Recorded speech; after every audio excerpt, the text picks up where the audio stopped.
Мен Айсұлу Оспанова, кәсіпкермін. Бизнесіме қолдау көрсету мен үшін аса маңызды. Себебі кәсібіңді бастаған кезде тәулігіне 24 сағат жұмыс істеуге тура келеді. Уақыт жетпейді. Өзімнің жеке сайтымды ашсам қайтеді? Ол өнімімді сатуға көмектеседі. Көптеген жаңа таныстар табамын.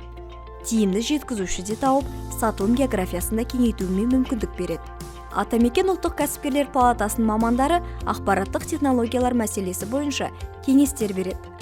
Ал Атамекен сервисес порталында сайт жүргізу негіздерімен таныстым. Енді өздігімнен сайттағы материалдарды редакциялап, жаңаларын қоса аламын.